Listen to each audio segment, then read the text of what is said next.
Hi, I'm Dr. Sarah Beth Wilson, and this is the story of how my stepbrother's arrogance taught him an expensive lesson about underestimating a country vet. Sometimes the person in muddy boots knows more than the one in the designer suit. Wilson Ranch wasn't just any cattle ranch, it was home to the most prestigious breeding program in Texas, with bloodlines worth millions. My grandfather started it, my father expanded it, and I dedicated my life to it, becoming a veterinarian specifically to care for our award-winning herd. Everything changed when Dad married Eleanor Peters 6 years ago. She came with a son, Michael, who had an MBA from Harvard and big plans to modernize our traditional operation. From day one, he saw our careful breeding program and individualized animal care as outdated and inefficient. "Sarah, darling," he'd say, checking stock reports on his phone while I performed ultrasounds on pregnant heifers. "You're thinking too small.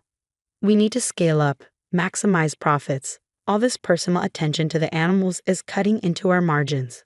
What Michael failed to understand was that our reputation wasn't built on margins. It was built on producing the finest cattle in the country. Every rancher knew that a Wilson bloodline meant excellence. Our bulls regularly sold for 6 figures at auction, and our breeding contracts had a 3-year waiting list. But Michael only saw numbers on a spreadsheet. He started pushing Dad to embrace factory farming methods, to treat our operation like a commodity producer rather than the boutique breeding program it was. Dad, impressed by Michael's business degree and corporate swagger, began to listen. I tried to explain why mass production would destroy everything we built. "Our clients pay premium prices because they know how we care for our animals," I argued. "They're not buying bulk cattle.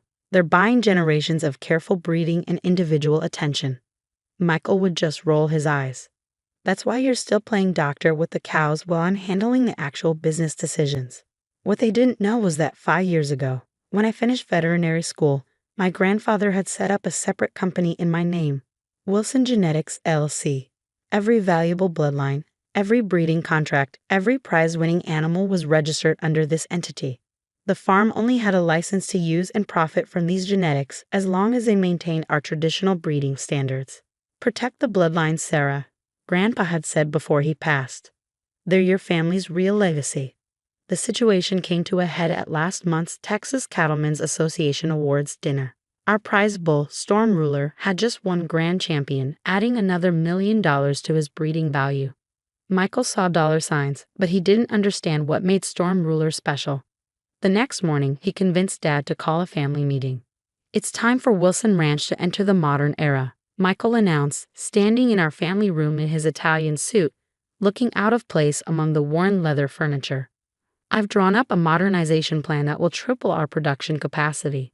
He laid out his vision, selling off our overvalued prize bulls, replacing them with quantity over quality, turning our carefully managed pastures into high-density feeding operations. "Dad has agreed to sign over controlling interest to me," Michael continued, smirking in my direction.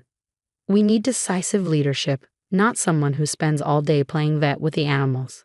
I watched as Dad signed the papers, Eleanor beaming beside him, 20 years of my life's work being handed over to someone who saw our animals as nothing but numbers on a balance sheet.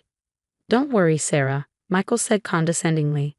"We'll still need a vet on staff as long as you learn to work more efficiently. No more of this individual care nonsense." I stood up quietly. "I'll need to check on Storm Ruler. He has a breeding collection scheduled for tomorrow." "Whatever," Michael waved his hand dismissively. "Just make sure all the paperwork is ready for when I take over next week. We've already got buyers lined up for some of these overpriced animals." I drove my truck out to Storm Ruler's pasture, where he grazed with his carefully selected herd. Pulling out my phone, I made a call I'd hoped I'd never have to make. "Dr. Roberts, it's Sarah Wilson. Remember that contingency plan we discussed? It's time." The next morning dawned bright and clear. Michael arrived early, ready for his first official day as the new head of Wilson Ranch. He had buyers coming to look at Storm Ruler, planning to sell our champion bull for quick cash. His new Range Rover kicked up dust as he drove to the main barn, already talking on his Bluetooth about modernization plans. He was so busy looking at his tablet that he didn't notice something odd. The pastures were empty. I sat in my clinic office, calmly drinking coffee, waiting for the storm to hit. "Sarah," Michael burst through my door, face red. "Where are the cattle?" Where's Storm Ruler? I looked up from my medical records. Oh, they're safe. Wilson Genetics LLC moved them to our new facility last night. Wilson what? What are you talking about? I pulled out a folder and slid it across my desk.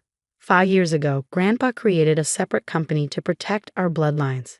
Every valuable animal on this farm, their genetics, offspring rights, breeding contracts, they're all owned by my company.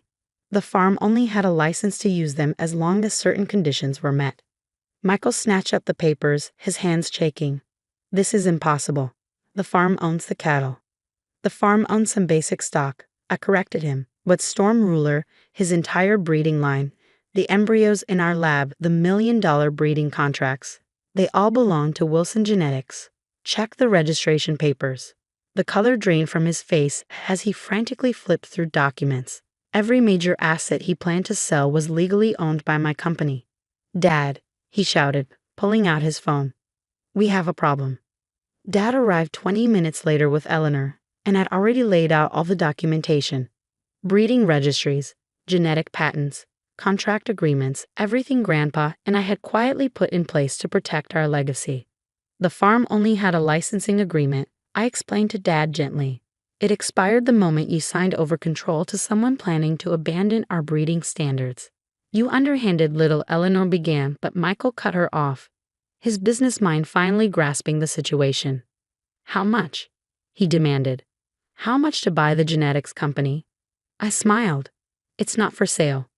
But I have a counter offer. I laid out my terms. I would lease the genetics and breeding rights back to the farm, but only under specific conditions. I would have full control over the breeding program. No mass production, no selling off bloodlines. We would maintain the standards that made Wilson cattle the best in the business. And if we refuse? Michael asked through gritted teeth. Then I take my company, my cattle, and my contracts elsewhere. The buyers you lined up, they're not paying premium prices for the farm, they're paying for our bloodlines. Without them, Wilson Ranch becomes just another commodity ranch. Dad sat heavily in a chair, looking suddenly old. Sarah, why didn't you tell me about this? Would you have listened, Dad? You were so impressed by Michael's modern business ideas, you forgot what made our farm special in the first place. The next few weeks were tense. Michael tried to fight it legally, but our documentation was ironclad. In the end, they had no choice but to accept my terms. Storm Ruler and the rest of our prize herd returned to their pastures. I took over the breeding program completely, while Michael focused on the farm's basic operations under my supervision. Last month at the National Cattle Show, we won 5 championships. Michael stood awkwardly at the celebration dinner as buyers praised our commitment to traditional breeding excellence. You planned this all along, didn't you? He asked later, watching me tend to a newborn calf. All those years of playing the simple farm vet. I wasn't playing anything, I replied, checking the calf's vitals. I was protecting our legacy. These aren't just assets on a spreadsheet, Michael. They're living creatures, and they're our responsibility.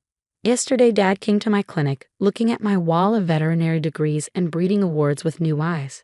Your grandfather would be proud, he said softly. He always said you were the one who truly understood what we were building here. The farm continues to thrive, though differently than Michael had planned. He's learning slowly that some things can't be reduced to profit margins. Sometimes he even helps with the cows, though he still refuses to wear boots. Last week, a young farming student asked me why I didn't just take my cattle and start fresh somewhere else. I showed her Storm Ruler's newest calf, already showing his sire's championship potential. Because this land isn't just dirt and grass, I told her. It's generations of dreams, hard work, and dedication. Sometimes protecting a legacy means standing your ground, even if you have to be sneaky about it. Wilson Ranch remains a family operation, just with a clearer understanding of who really runs things. And if you look carefully at the new sign by our front gate, you'll notice something interesting.